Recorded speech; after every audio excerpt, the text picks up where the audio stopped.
Hello, everybody. Reggie Time here, and I think we're going now.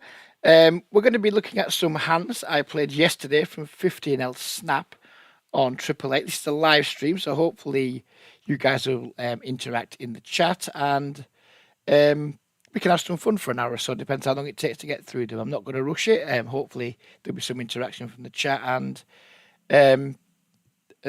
we can have a nice chat as well as like laughing at how badly I play poker. Let me just share the stream in various places, and then we'll get going. Let's just make sure it's fucking working first. It appears to be working. That's good.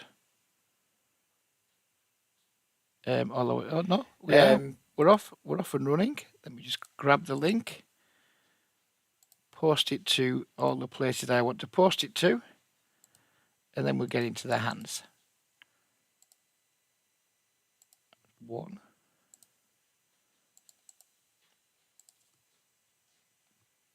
2. I'm going to scroll back up Twitter. 3 and 4. I think that's posted everywhere now. So we just if anyone's already in the chat saying only one watching, that's very likely to be me. So if everything's working, if there is anyone viewing, could they just pop a message in the chat? If I don't see a message in the chat in the next 30 seconds, we'll just crack on anyway, and it'll be maybe just end up being a video that goes up because I've fucked the streaming up somehow. Who knows?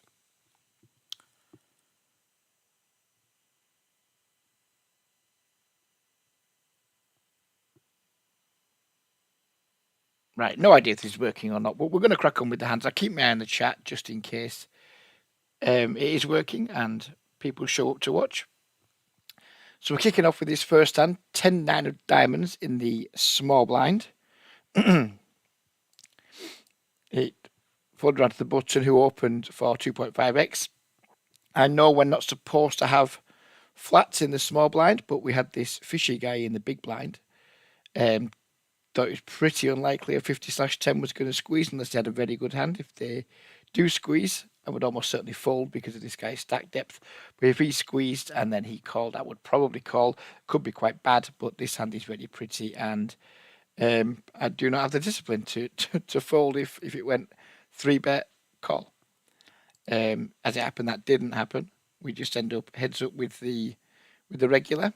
We get this flop. We got open ender, bottom pair, and a backdoor flush draw. We check. He bets half pot. Does anything to do here other than call? I mean, I guess we could think about raising.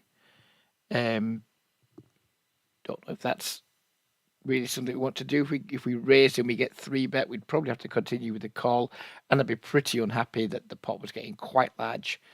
Well, we still only had one pair, so I did just call. Turn, it's a complete brick. We check again. Our opponent now bets 3/4 pot, so it's gone from half pot to 3/4 pot on the turn. It's pretty normal. Flop bets typically tend to be like relatively small in relation to the pot, and then when people continue betting on later streets, usually, especially regulars, they will go with larger sizings. Still not in love with the situation, but I still think we just have a call. We still got a draw to a straight. We still have trip out, so I wouldn't be in love with hitting 2-pair. We do hit the call button.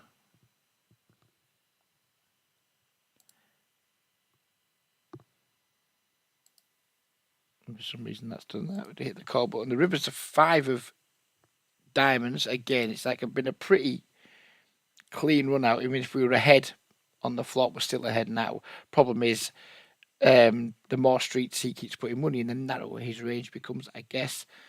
Flop, I guess it can just be like c-betting a lot of his range. He does c-bet 93% over a small sample. He does barrel turn 67% over a small sample too. So I think he can still have some weaker hands here, some bluffs or what have you. We check again. And I was planning on probably check folding, I think. Then he bet really big, and I think one of my old habits are going to come out here. I mean, hands he can have, I guess, sets, two pairs, straights. You can have a lot of very strong value hands. Probably not that many bluffs either, because we do have a 10. We know we'd want him to have some bluffs around a 10, ace 10, 10-8 suited, etc.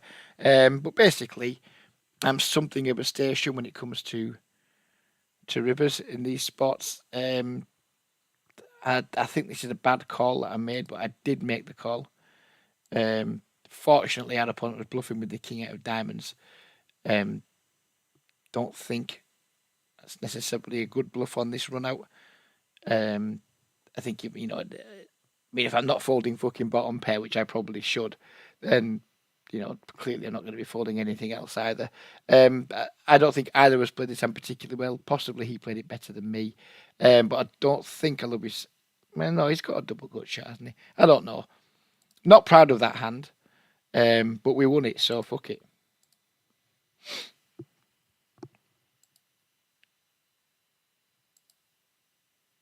Here we open the Queen 10 of spades.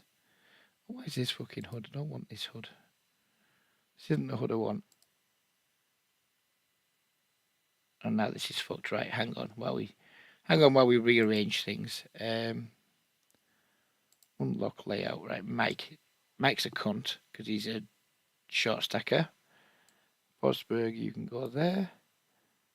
You go there. You go there. You go there. Fish and Chips, very friendly guy. He's always chats to me at the tables. Might be doing a video with him in the not too distant future, which would be nice. He was chatting to me at the table last night. I invited him to come and join me on the channel, and he said he'd love to. Give him my email address. He hasn't joined yet. He hasn't emailed me yet, but hopefully I do hear from him soon. Him and I are like chalk and cheese. He's a lag bastard. I'm a nit. But it would be fun if we could get him on. I'd certainly enjoy that. So anyway, we've raised a Queen 10 suited under the gun. Been called by a kind of tight fish on the button. And we take a flop. We've got the gut shot, one overcard, backdoor flush draw. I check. I thought I would have bet there. Not sure where I checked there. Normally that strikes me as a board I would probably bet with a pretty high frequency. Our opponent bets 1.04 big blinds. We call.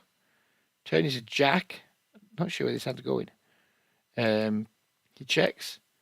Right, river is a 9. So we river the straight after our opponent has taken a small bet versus like a small stab, check back, turn. So yeah, river. We just need to go big here with a bet, I think. I don't imagine our opponent has too many jacks. Don't think a jack checks a turn too often. I don't think anything strong checks a turn too often. I'm just hoping here if we bet, we're going to get paid off by, say, I don't know, pocket 7, something like that. Something that bet the flop, shit his knickers, and then just doesn't fold the river. So I bet 6.4 big blinds. And my opponent surprised me by raising. Good evening, Mr. Don Gaming and Simon. Good morning to, because I say good evening, good morning to both of you. Thank you for joining. I thought it wasn't fucking working. So thank you for that. And now I know it's working at least. I know I'm not out here just talking to my fucking self. So anyway, yeah, this guy's raised. Didn't make a great deal of sense to me. I mean, I'm never folding clearly. I think the question here is, do we 3-bet or not? And given that I didn't think he was particularly strong in the first place, given how that pre-flop, flop, and turn have been played, I kind of thought he's going to be so elaborate trap slow play with, say, I don't know, fucking deuces or 8s or something, or he's just going to have air most of the time. Didn't think there was that much value in 3-bet shoving our straight here. It just doesn't feel like he'd play a value hand this way that we beat very often. I mean, he can have some weird value hands that are never folding that we don't beat. I don't think he's got too many hands here that would play this way that would then call a shove. So I ended up just calling. And it turns out our opponent had a jack, which was a little bit annoying because he absolutely would have called our shove there. One would imagine, maybe not, but you would imagine he would. I mean, he's there, he's checked the turn, he's tried to set the trap, and then he gets, he gets what he thinks he wants, which is a bet from me. So maybe he calls if we shove. He probably shouldn't, because when a villain in my position takes this line and then shoves, then your trip jacks are just never going to be good. But who knows? Maybe he would have called. Maybe we missed some value there. But yeah, I thought it was an interesting hand because we got raised on the river. And this is something I talk about. I mean, there's a couple of people who I do a little bit of work with. I don't do coaching anymore. I'm good at what I do, but I think I couldn't be asked with all the hate it would attract if I went out and said, I'm going to sell coaching again, because I don't play anything like a modern style of poker. I play a style of poker that works really quite well in the games I play. And I know I could transfer as many of my skills as possible to players who aren't as good as me. I just can't be doing with the fucking hate and the bile that comes. But I am working with a couple of really nice gentlemen around my age. And I'm always saying to them, when we get raised on the river, we want to be looking to fold a lot. People just never bluff rivers when they raise. And this guy wasn't bluffing. But sometimes we have to find some calls, because sometimes we just beat parts of their value range. And that's what's happened here. And there's no way we could fold here. Just don't think we could shove. But just more evidence that even though someone takes weird lines, I didn't expect to have a jack here. Even when people take weird lines, they still end up with value on the river most of the time when they're popping the raising. You only missed value to that specific hand, given his line. I don't think that's a big part of his range. I like it. Hello, Greg. Is that Greg? Is that my mate Greg? My moderator extraordinaire on Facebook, Greg, or is that a different Greg? Hello anyway. Yep. Don's talking about this hand. I'm not sure exactly how long the delay is. I've tried to make it as small as possible, but it still seems like it's a minute or so, which is annoying. So I'll probably have to end up going back when I see a comment.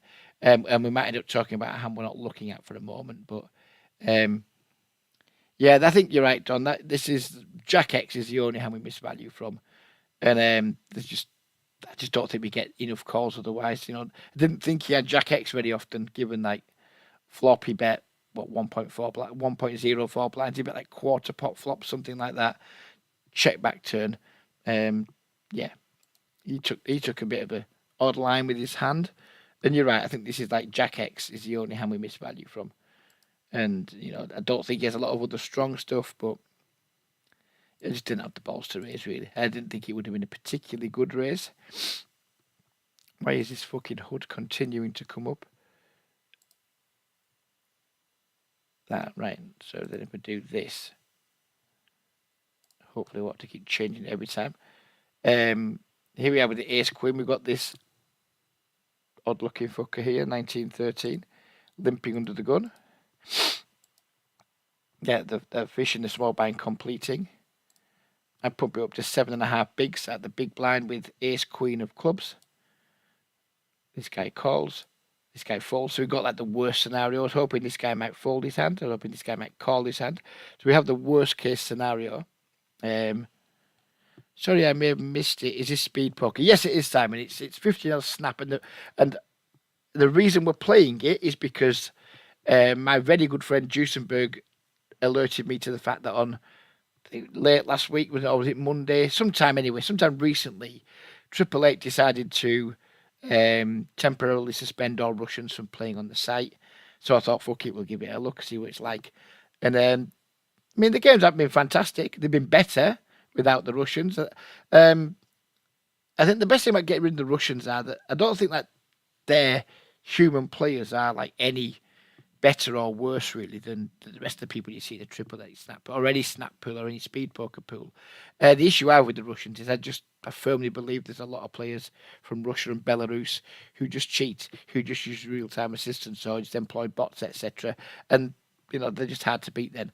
The fact they're not in the pool has played it's been a different dynamic in the pool this week. Not massively different, but there's just been a slightly better fish to reg ratio. And because I think human regs 3-bet less than people using bots or RTA, there's been less like post-flop pissing contests going on. There's still been some, of course, but just less. And just the overall like dynamic of the pool just seems more suitable to someone who plays my style of poker. So yeah, we're looking at it. It's gone okay so far. I haven't played a hand on Sky yet this week. I'm on 0 points. I played 7 hours. That's all of poker so far. This is 7 or 8 hours or something. We'll look at the end.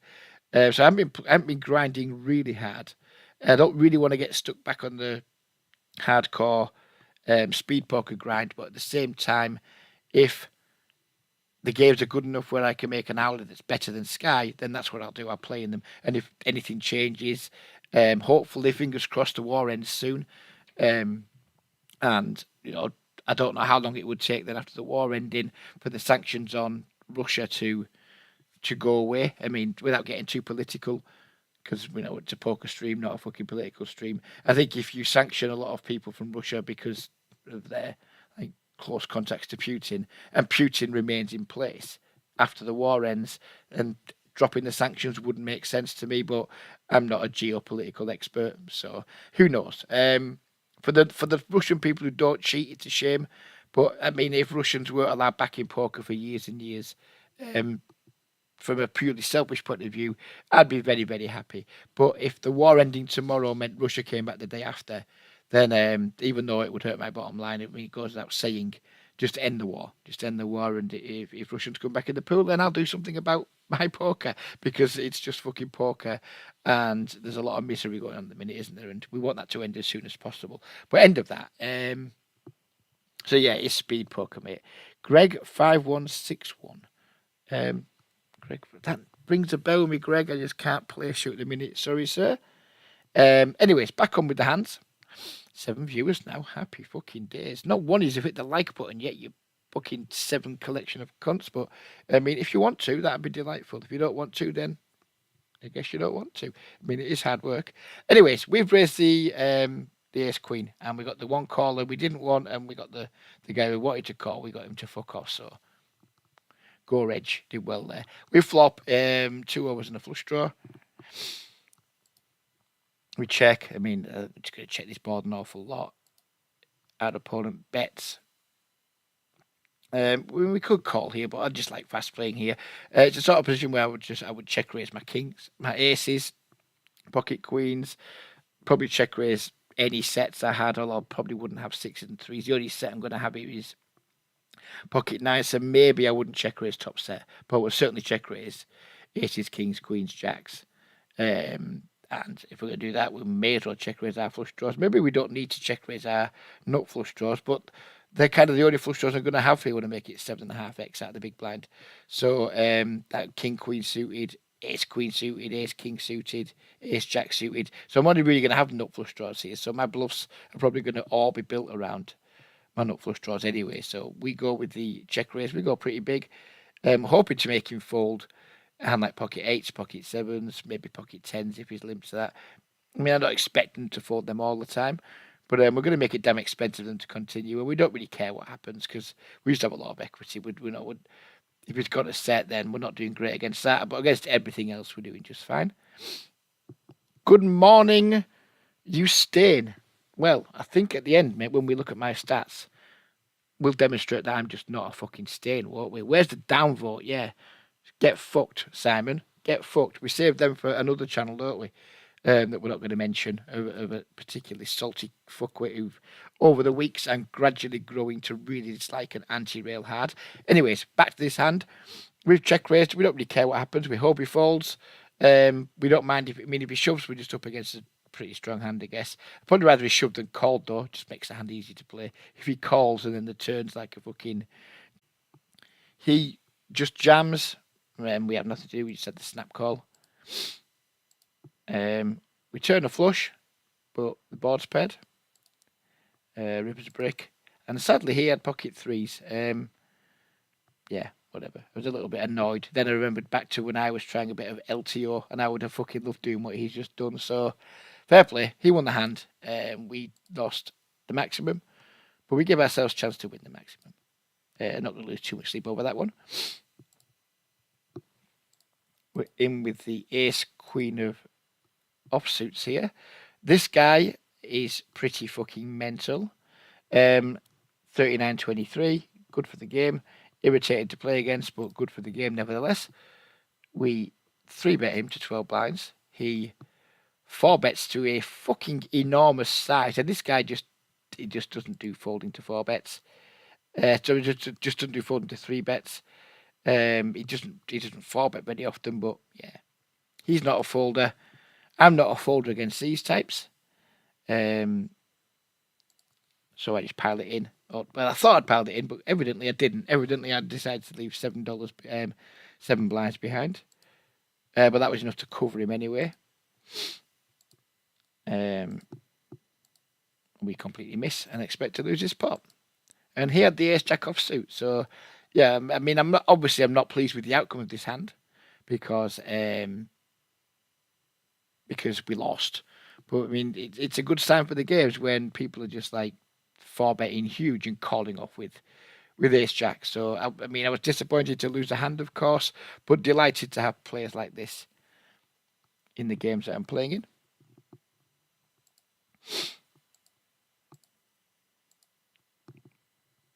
Moving on. This is more like it. This is more of my type of hand. I need to move this. It's annoying me. 1 second while we unlock. And where do we want that? We want that there, I think. And we want to lock and save layout.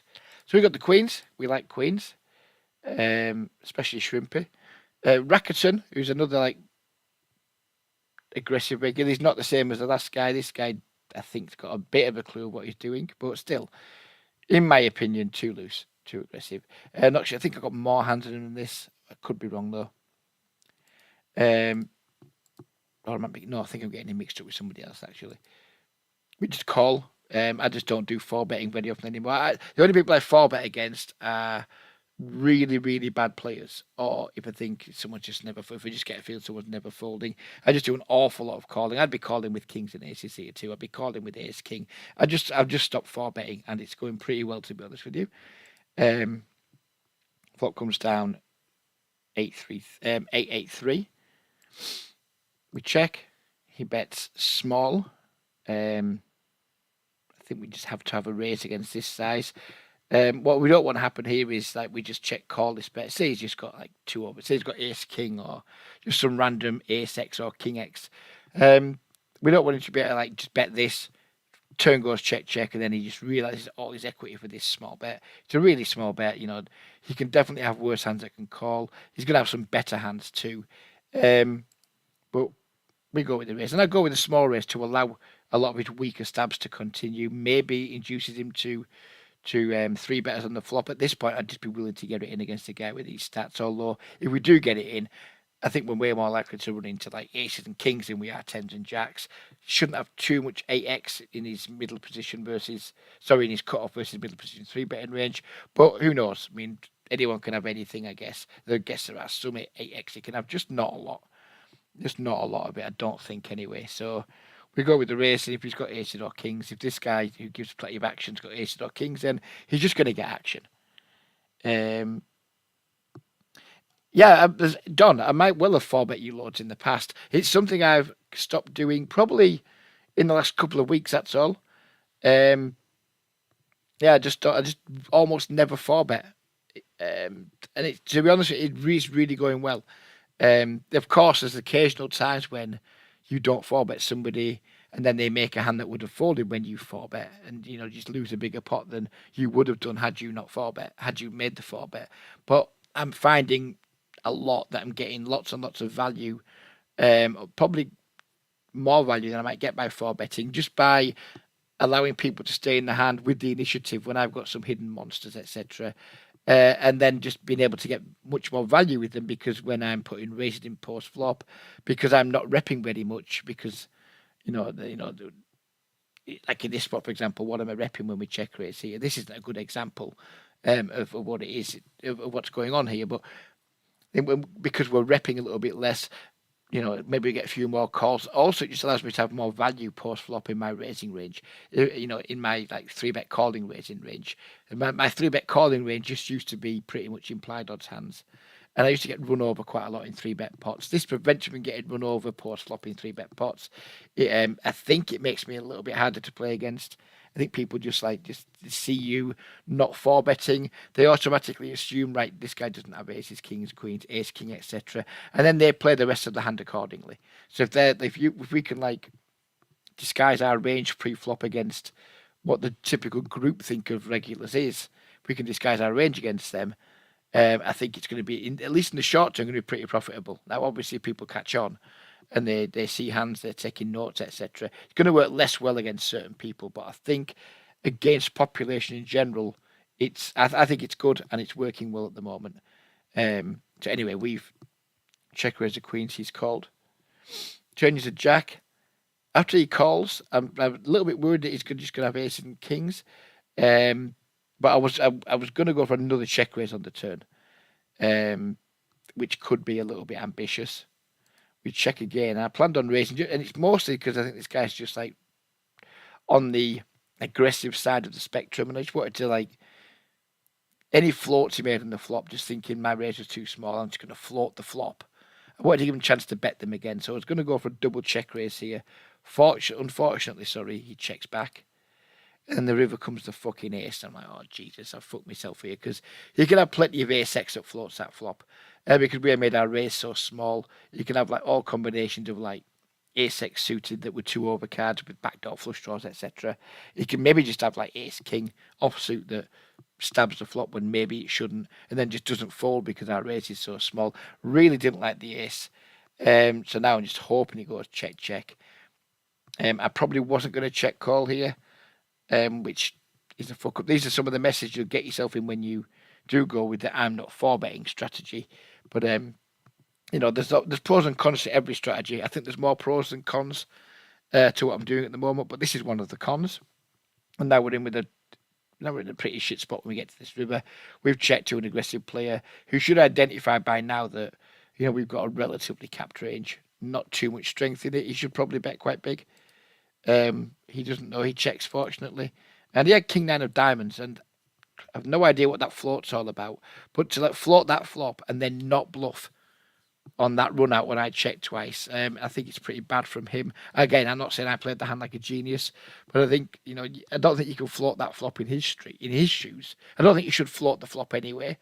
But when you do float the flop, I don't think you can then just check down and hope to be good, especially against a confirmed stain like me.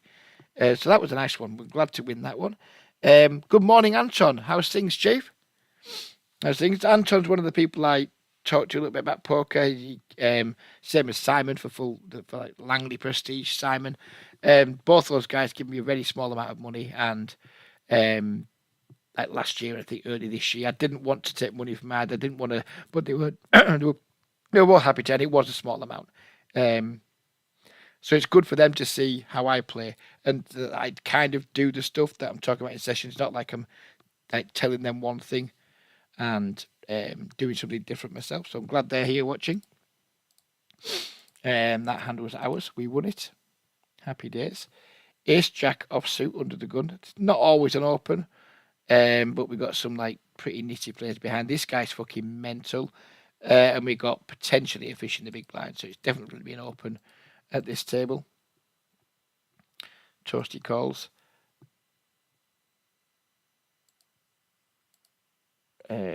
We flop ourselves a good shot.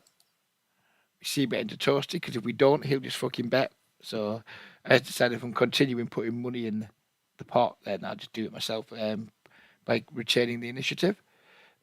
Where normally I would want to check here. Sometimes, hopefully, people check back. We get to realise more of our equity. Sometimes it's going to be to check raise with a value hand. Sometimes it's going to be to check call with a bluff catcher. Didn't want to go down the route of check call because this guy just does not stop fucking firing. So I kind of wanted to retain the initiative here. So we went with the bet. He calls. Turn is a deuce. I wouldn't be surprised if I slowed down here with the intention of giving up. But I also wouldn't be surprised. I mean, I only played this hand fucking, when was it? Does it say a time somewhere? It doesn't. But I only played this hand like less than 12 hours ago. I've already forgotten what the fuck happens. We bet again. We bet pretty big. He calls again. River is 3, and I think at the back this point he's giving up. This guy's not going to fold a king. He might not fold a 10. Probably would fold a 6, but I don't think he gets the river with the 6 like this. We do have a little bit of showdown value if he has a hand like Jack 9, Jack Queen, etc. But I suspect once we check, he's probably going to use that to bluff us. But I don't think we have a particularly effective bluff catcher either. Fuck me, I went. Why the fuck have I bet that? Okay. No idea what. Well, I do know why I bet this. I bet this because this is one of my this is why I don't do as well at speed poker, in my opinion, as I should do. Because I allow these laggy fuckers to get under my skin, and I make plays that I wouldn't make against other people. This isn't tilt because I wasn't tilted last night. I was enjoying the session. This is just me getting into, in my opinion, needless pissing contests with people who I just don't want to feel like I'm getting outplayed by. This is deeply unnecessary, I think. I mean, again, it's reasonable because we know that, we can have some strong hands here. We can have all the sets from the flop. We can have King 10 suited too. So we do have plenty of value. I guess we need to have some bluffs. It's been a pretty dry board. And I guess he can have some folds. So, I mean, this is probably fine. It's just not something that I like to do personally. There's probably not a lot wrong with this. We get to the river, we've missed our draw. And maybe we need to bet to win, and maybe this player, is going to have enough folds here for this to be fine. So there's probably nothing terrible with this play. It's just not a play I make very often, and the fact I've made it is more an indication of how much I dislike this player than it is that how I want to play this hand. Anyway, our opponent calls. Do you have that? I mean, what is that? What is that? What are you doing? Why are you doing this to me? I mean, are you doing this? I mean, is it has ever done something? I mean, I don't think I've fucked your mother because you're from Canada. So, I mean, I don't know. I mean, that's never a call pre-flop. I guess maybe that you can make a case for calling down post-flop until the river. Against me in general, he's just going to hemorrhage money here. I have no idea what the fuck he was doing here.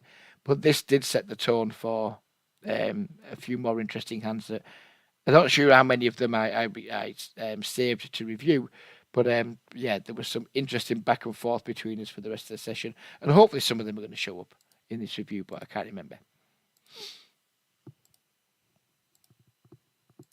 And we have the 2 10s here. Straight away, we're into it with Toasty again. So we've got loose aggressive reg, open under the gun. I have 3-bet from the cutoff. Toasty is just coming with the cold call. We do block 10-5 suited, so that's a fucking relief. And let's see what's going to happen here. We get another cold call out of the big blind. And we get another cut. Well, not a cut. So all of a sudden we're in a 4-bet pot. There's already 30 fucking big blinds in. And we're up against regular fuck knows. No idea how to define this player. He's got stats that are pretty common these days, but he seems very shit to me. So who knows? To quote Reg, to quote something I'm sure you don't. Me once don't. I think I know what you're saying there, Don.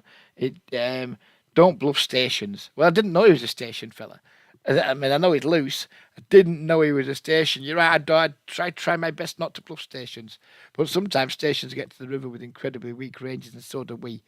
And so you've got to find some bluffs against them, I guess. But yeah, don't get into the habit of doing it. But look at the state of this fucking pot. What a fucking mess. And then that happens. Fucking beautiful 10 of clubs pops up on the flop. Now this hand I thought I didn't have a clue what to do on this hand because, I mean, how unusual is it? I mean, this guy checks, Rakuten checks. We've now got middle set in a 4-bet pot multi-way. It's an incredibly unusual situation, and I had no idea. I mean, I'm always going to bet because there's just too much of a good chance there's like an ace-x out there, and it's just going to be able to pay us for multiple streets. But what the fuck size?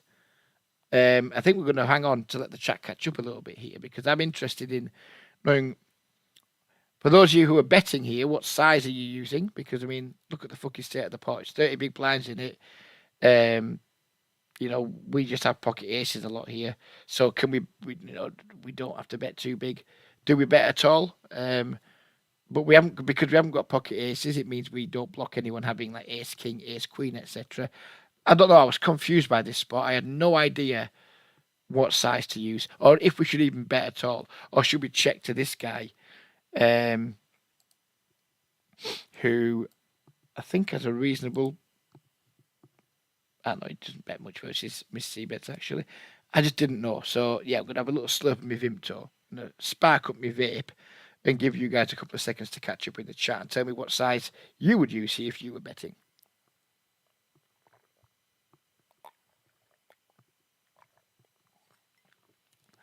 You also get a chance to figure out exactly how far behind we are on the stream, because I've just drank my Vimto, and we'll be able to see when I start drinking Vimto on the stream. Looks like we're not too far behind actually. Maybe a minute or so.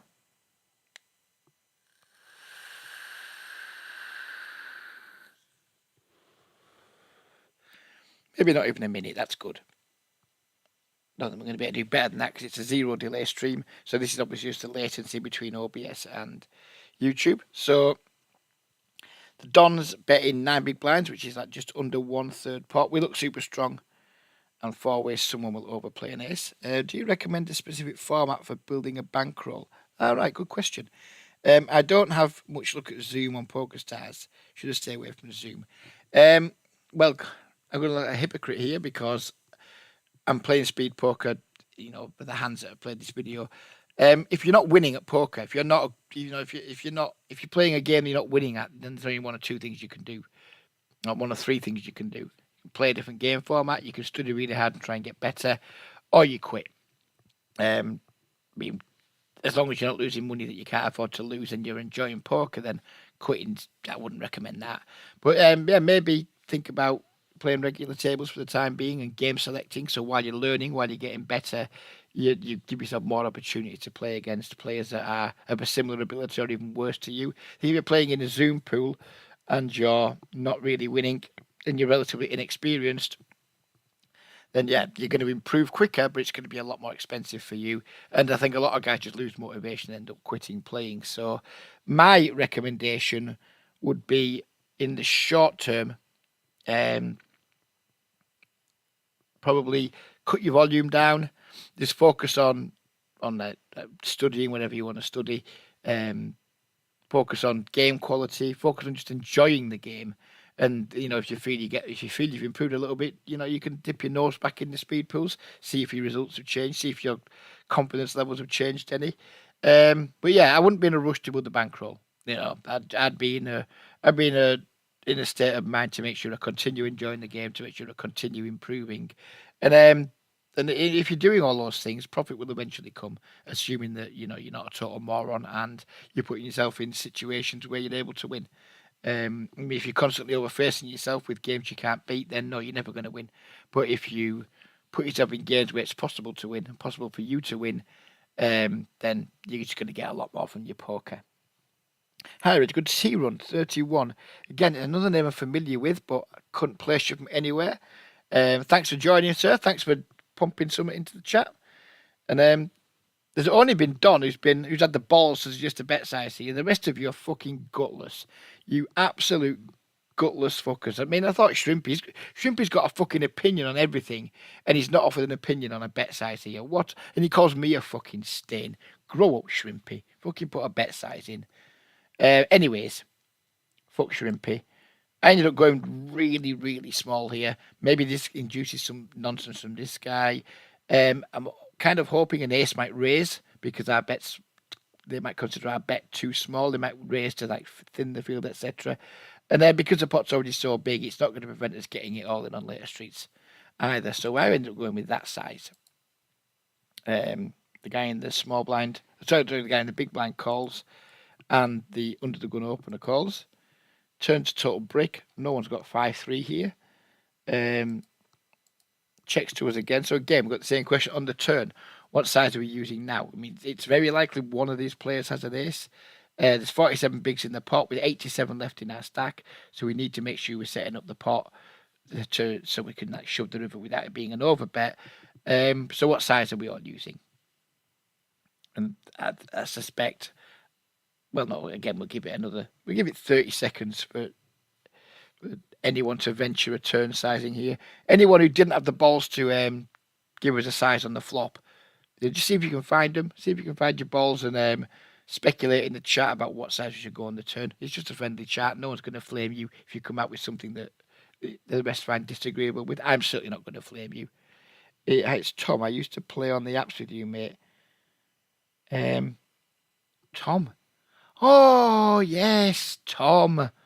Ah, yes, I remember you, sir. I didn't know you were Tommy Hal. Didn't know you were Tommy Hal. Good to see you, sir. Good to see you. Glad you're popping along.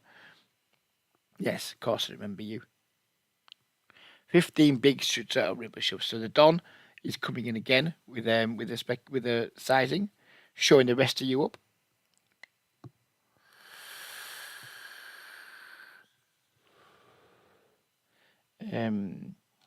Half pot probably. Dave Cadden. That's Quadsy coming in. Go on, Quadsy lad.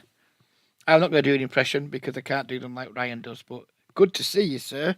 Good to see you, sir. You're saying half pot. Tom's saying 33 bigs. I think 33 and a half feels a little big to me. Not half, no, maybe half's fine. I think 33 bigs seemed a little bit too big. I think I know me pretty well. I wouldn't be surprised if I go less than 20 bigs here, but just less than 20 bigs. You can block and have less than pot size bet show left, but less likely to get called. Also, possible draws you get more value from. Now that fold river. Yeah, that makes complete sense, mate. Big fan of you, Quadsy. You know I am. You know I'm a big fan, sir. I suspect I'm going to go less than 20 bigs here. Yeah, just less than 20. We get a fold, and then we get a jam from this guy. I mean, obviously we're never folding. Didn't have the balls to slow roll here. I mean, there's chances we might be, not a chance we'd beat, but a chance he might get there with something. Didn't have the balls to slow roll. We just snapped it off.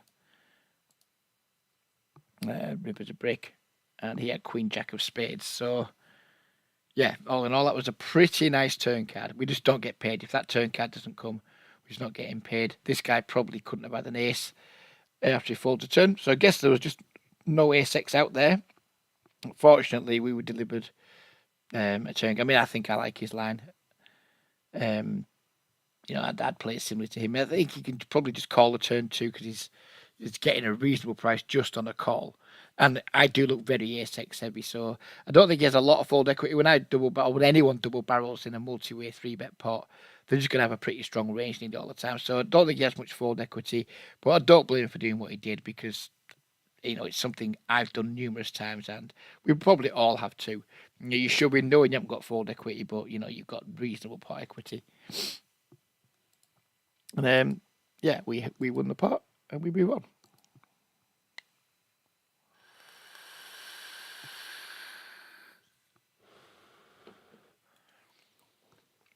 So we've raised the pocket sixes under the gun, which is mostly. I'm not a huge fan of raising pocket pairs, small, medium pocket pairs, early position. You're regging the blinds. We have this mental guy here, but we have these two players. So when we got two recreational players at the table, maybe three, then I'm just going to raise all my pocket pairs. He 3-bets, of course, because he's a fucking bell end. We call, because he's just about small. If he'd gone a little bit bigger, even though he's pretty aggro, I still would probably just have folded, but he's just made it 8 bigs, so I think we just have to call, especially against him. And we flop a set because, if we didn't flop a set, why would this hand be in, I guess? Obviously, we're checking to him. He fires. And I'd be disappointed if I raise here because this guy just keeps firing. He's a blaster. So I'd be annoyed if I raise against another hand I don't remember. It was played again. It was played at 0-151. So it was played like 9 hours ago, something like that, 10 hours ago. And I already have forgotten it.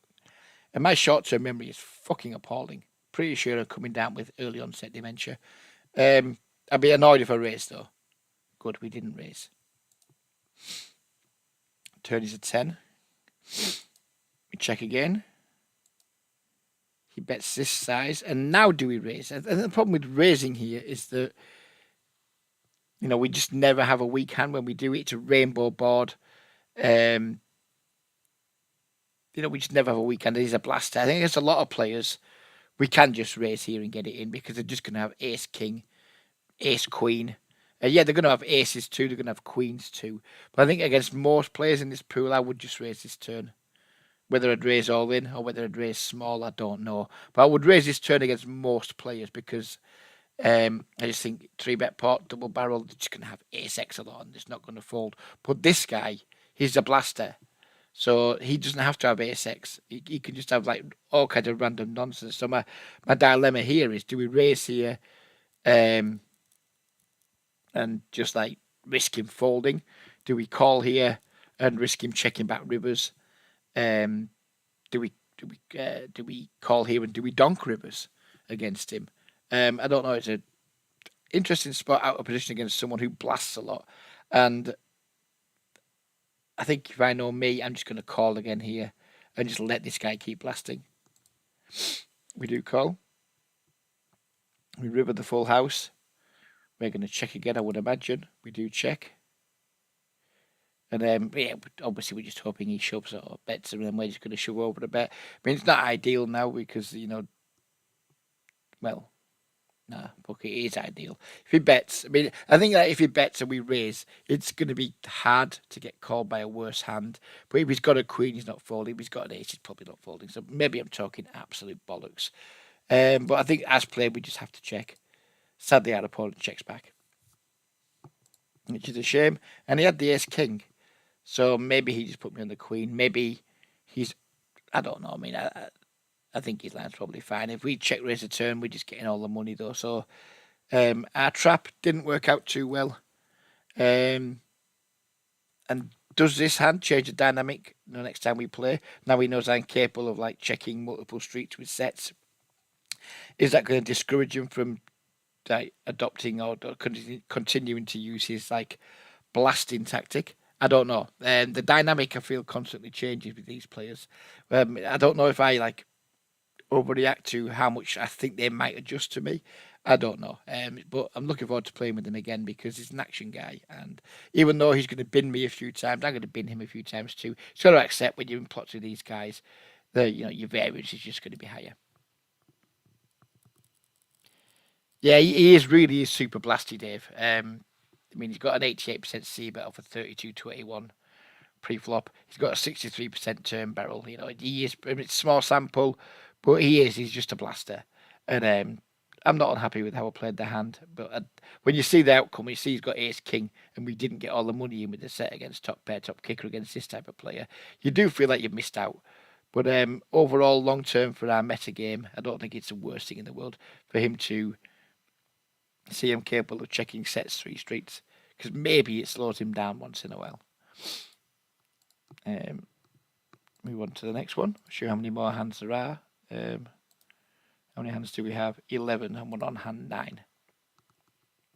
So we open the ace king of spades. And we get one caller. We flop ourselves 2 pairs. Again, this is the board I'm going to be checking quite a lot.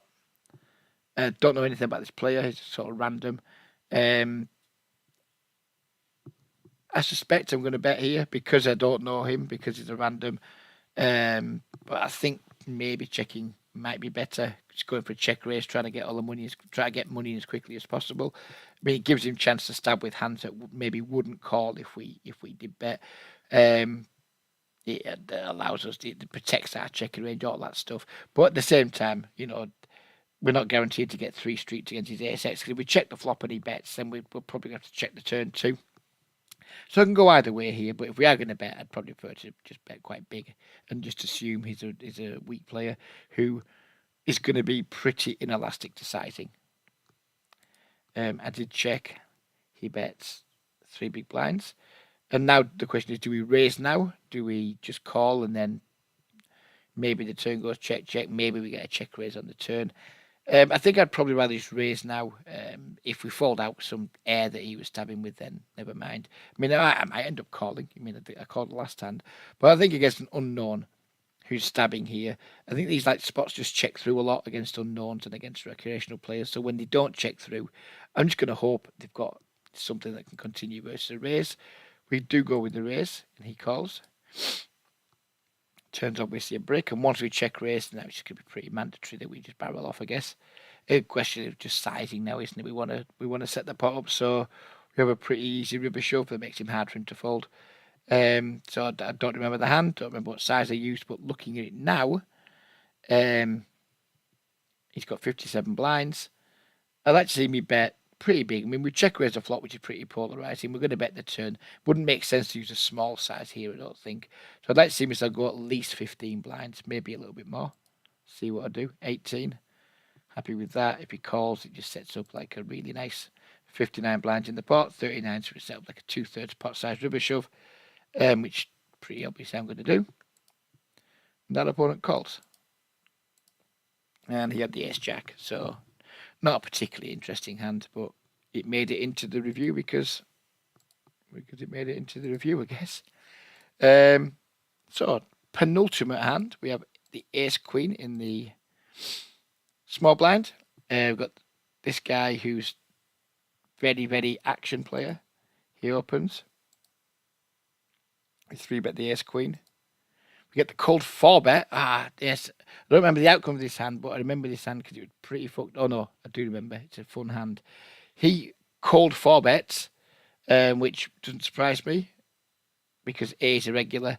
B, it's just a good setup for him to do it. You know, he'll be aware that this guy's the type of player he is, you would imagine. He probably expects me to have some lighter 3-bets against this guy to try and isolate him, to try and get folds pre-flop, etc. And I was just going to fold to this cold 4-bet because even though he knows all those things, cold 4-bets I just don't believe that the bluffs very often.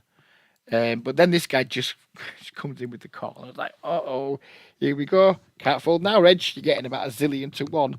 And I don't like the situation much, but I just don't think there's going to be any folding here. It's grim, but I don't think there's going to be any folding. So we call. And then we get this flop, which is pretty interesting. Back to work for you, Tom. Have a safe day, mate. Have a good day. Don't work too hard, though, of course. Dave would have gone with 17, 18 big blinds on the turn in the previous hand, which is pretty much what I did. So we get a thumbs up from Quadsy there, which is nice. And yeah, it was a nice river, Dave, wasn't it? It was a very nice river. I was very, very happy with the river situation. But now on to this one, mate. I'm really interested in everyone's comments here.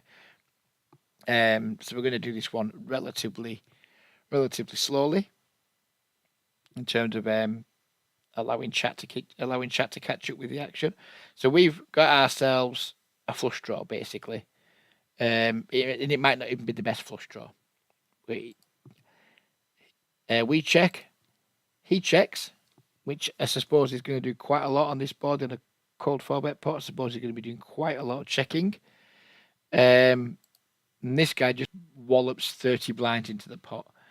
And I just had no fucking clue what to do. I was just sat there, well, laying there, because I don't sit, obviously. Look at me now. It couldn't be more fucking laid back. Yeah, he just does that. And I had no idea what to do. When I went through all the options in my head, I actually went into my time bank here, and I rarely go. The only time I go into my time bank usually is to slow play people, basically. It's to like slow roll, sorry. So yeah, the fact I've got in my time bank does tell me that it was a spot that I wasn't particularly comfortable with. So what you play here, just remind pre-flop went open from him, 3-bet to 12 blinds from Huz, cold 4-bet to 25 blinds from him, call. The pre-flop raises check the flop. He's bet 30 big blinds and he's bad, you know. He's just an aggressive fish, isn't he? So what are we doing against an aggressive fish here in a 4-bet pot multi-way? I just don't know. I was about to say then I don't think there's any calling, but against him, maybe the fucking is. If it was just him, it'd be simple. I'd just raise, get it in, and not give a fuck. But we've got this guy to worry about, and I'm assuming he's probably just checking his range on that flop. Maybe he isn't just checking his range. Maybe he's always betting like aces and kings and things because You know, he especially Ace and Kings without a heart because he just wants to protect his hand in what's already a pretty big pot. So I just don't know. I had no fucking clue what to do. So hopefully we'll get some good insight from the chat. Even versus Rothler Macro. What the fuck is that?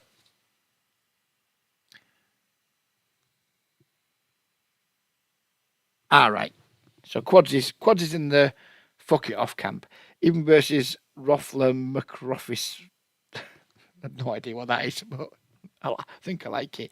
I think I just fold, especially with big blind behind. Yeah, you're not gonna like it then, Quadsy. You're not gonna like it, Chief. Because I did want to fold, and it was because of this guy.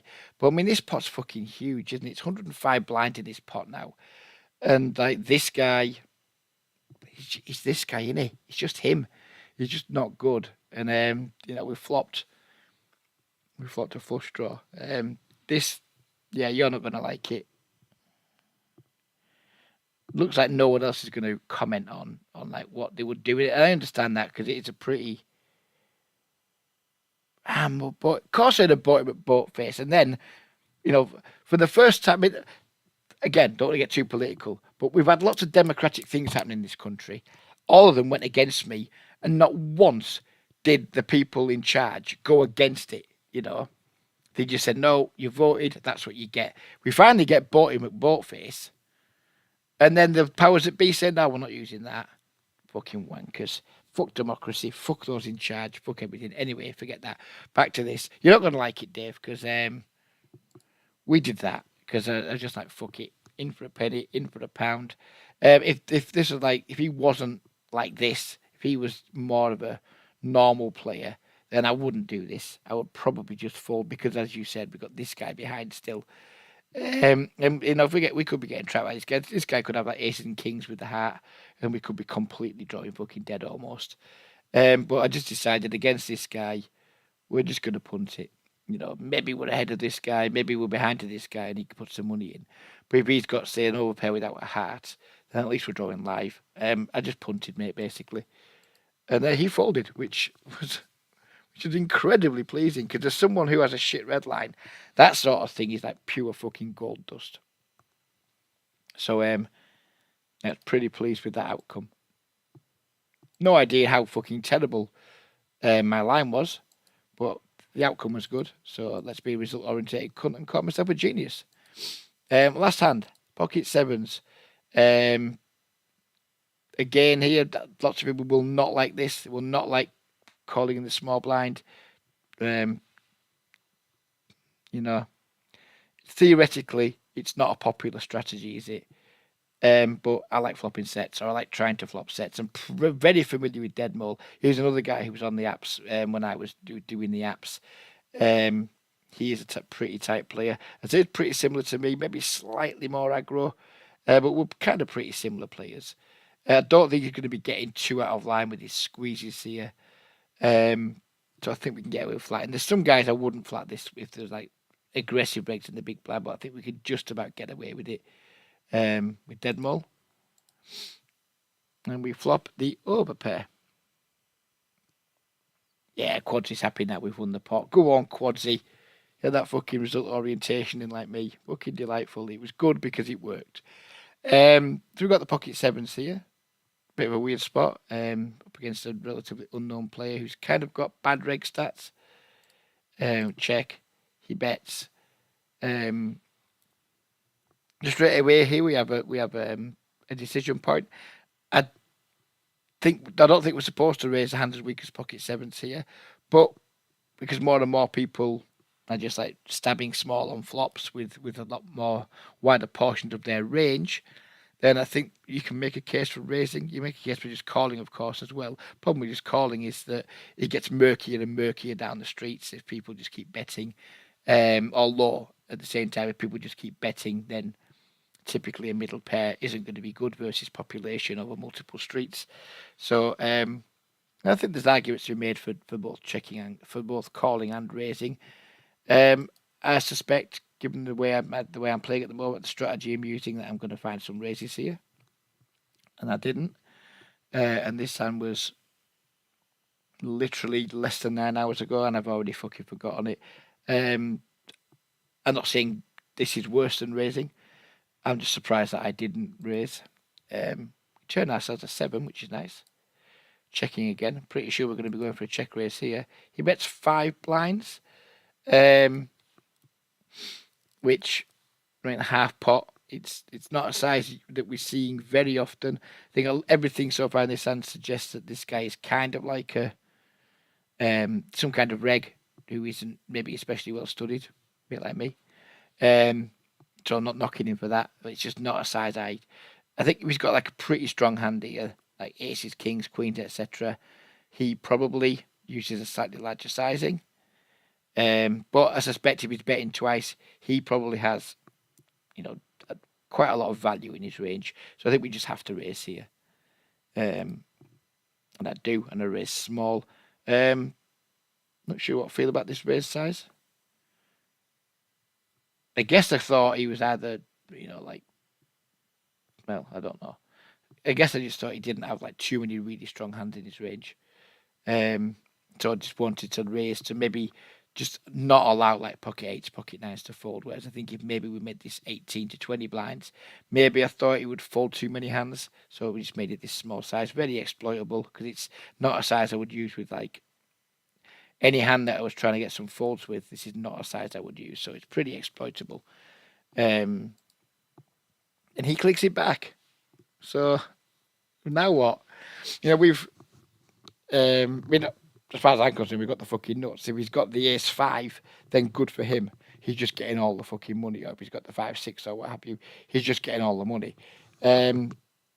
So folding's out of the question. We're not ever folding here. This isn't a tough spot in terms of, oh fuck, I might be beat. What are we going to do? But it's just, what do we do here? We've had a player who's like raise pre, bet flop, 3-bet versus the turn check raise, and we've got top set, and then we only lose to very few hands, which he has all of them. He has all the ace 5 suited, you would imagine, and he has all the 6-5 suited. So it's like 8 combos of hands that beat us, way more hands, that don't beat us, that we're ahead of. But how many of those hands that we're ahead of when we raise, then find the click back? So what do we do against this click back? And again, this hand happened 9 hours ago, and I do not fucking remember what I did. I do not remember what I did. Yeah, Dave thinks the small raise is probably better. So I think Dave likes it. But now, Dave, now what do we do? I'm gonna wait for it to catch up again for your comments on this, because I don't remember what I did. I'm interested in what you think we should do here, because you're someone whose game I respect, a lot. And I think we have to raise again, but to what size? Do we just fucking ram it in now because the guy's just never bluffing? Do we just call because we think he might be just fucking around due to our small check raise? I don't know. I mean, if he's got a value hand, then we just jam, because if he's doing this with like kings, aces, kings, queens, etc., he's never going to fold it when we shove. Is he ever folding when we shove? Are we not worried about blowing him off his fucking bullshit by shoving? So are we here? Are we just saying, like, we think this guy's got a strong hand that's going to call us, so we just shove? Or are we just calling to try and check shove the river? Are we like 4-bet non all in? And if so, what's our 4-bet non all in size? Do we go to like 41 blinds, something like that? Do we just click it back again? Do we just make it like 27.5 blinds? Like, everything's on the table. The click back would just be more for the fucking lols than it would be for being like seriously good poker. But yeah, what size? So JP Monies, hell, good morning, JP. Good to see you, sir. Good to see you. Good to see you working hard from home as usual. You would shove. Now I think shove's probably best, mate. Yeah, I agree. I think he's just probably going to have a strong enough hand that can call. Yeah. So let's see what I did. I just called because seemingly I'm an excessively trappy motherfucker.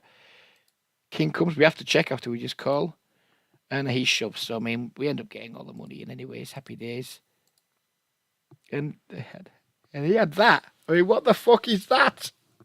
What is going on? How does he just turn up with Queen Jack off there? I mean, so I agree that shoving was the right play on the turn. But by fuck, if he's going to turn up with Queen Jack off and do that, then it wasn't the right play. But I agree with you, and I'm glad I didn't remember the hand, because this isn't put in to make me like a smart ass or extra clever, because I agree on review. Showing the turn just makes more sense. But yeah, if he's going to turn up with that nonsense, then fuck knows.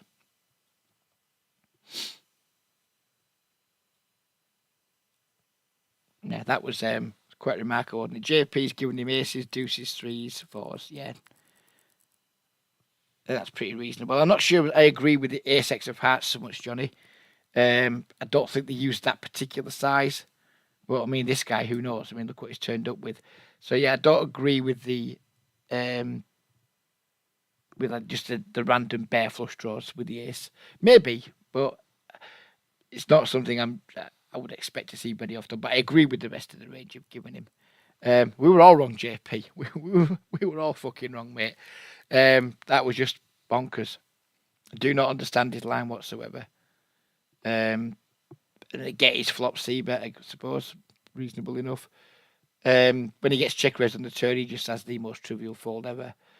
Then he just decides to just spew his fucking ring up. And that was delightful. And that's the end of the hands. So we're going to end in just a moment. But this is how it's been going so far. I played, 8 hours, 4 minutes this week. This is just post-Russia. I'll just put the filters on for post-Russia. It's gone pretty well. Yeah, I'm pretty stainy, pretty nitty. 20, 15, 7% 3. But I mean, to me, these stats are just standard. I could take all my filters off here.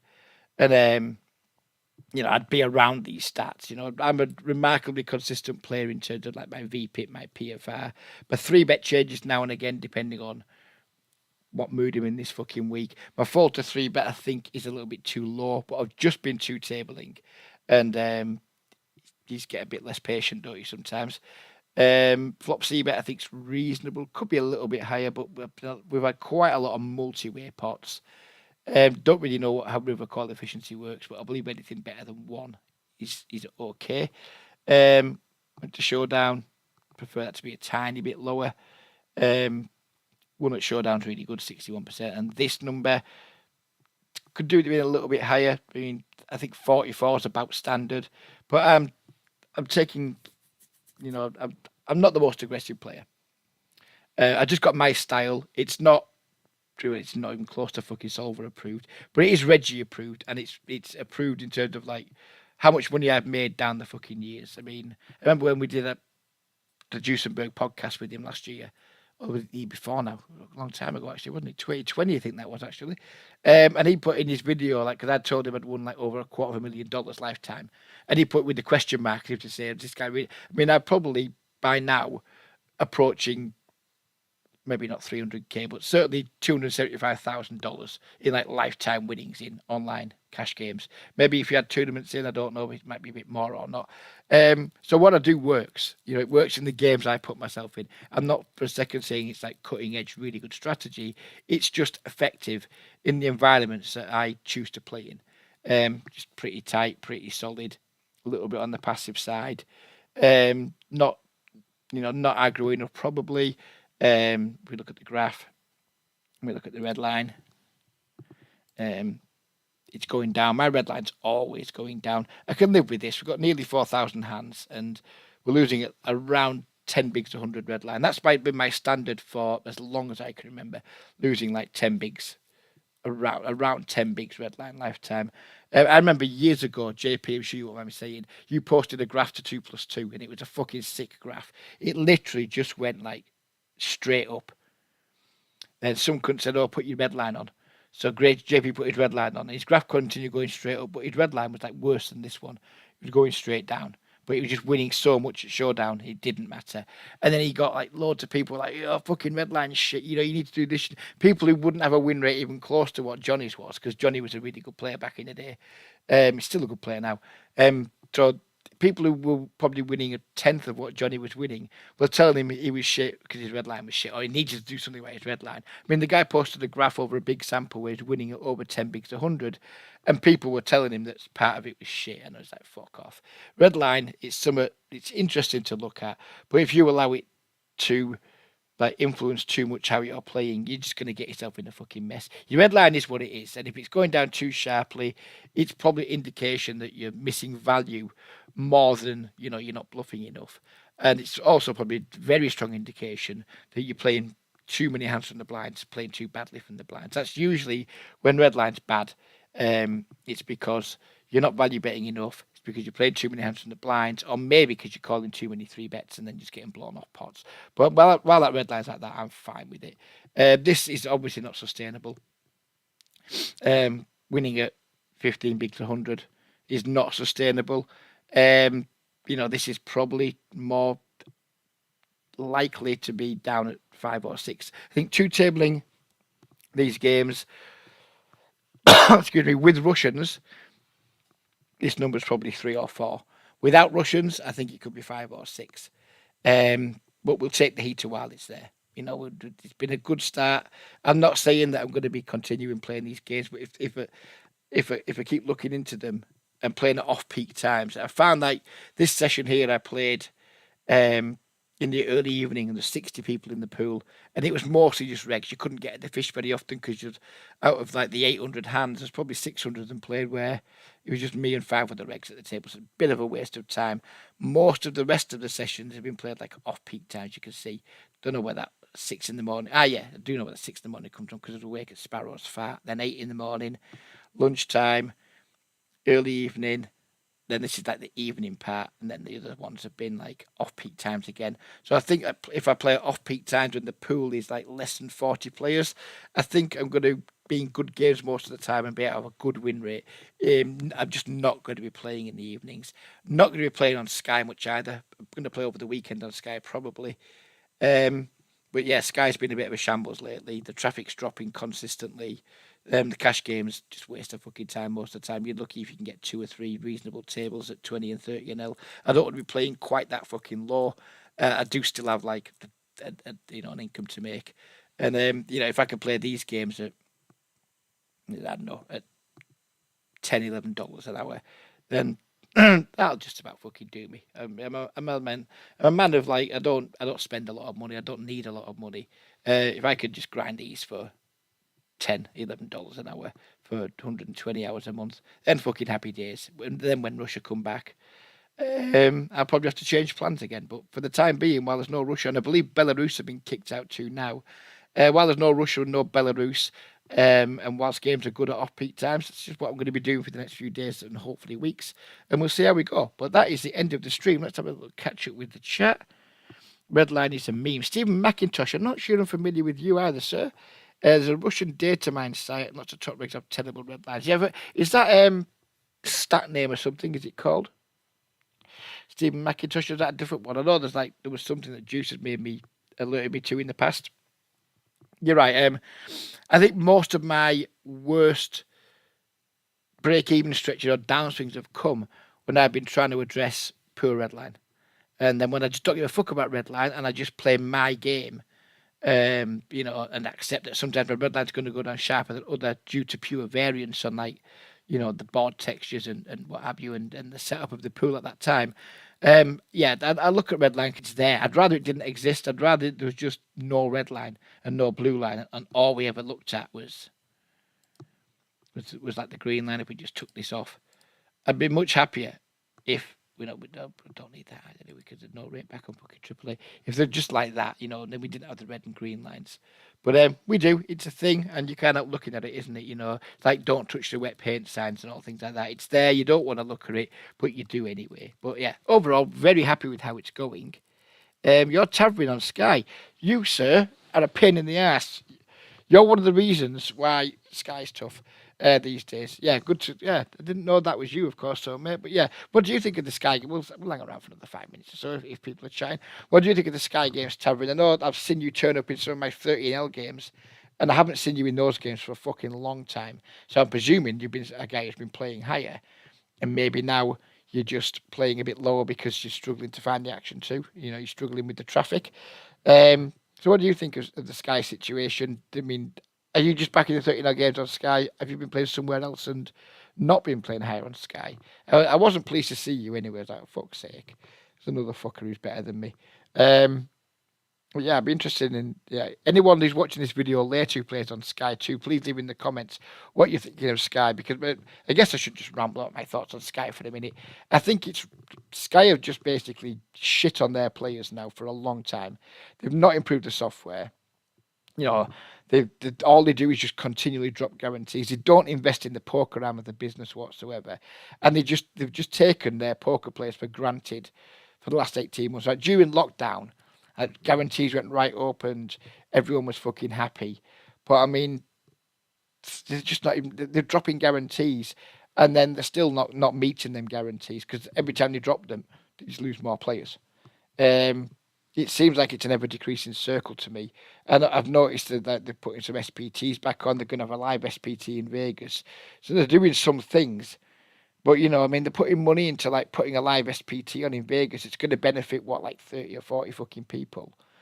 And, just put the fucking money into the site, just, just like, instead of having all these, like, promos you're putting money into, just hold your guarantees.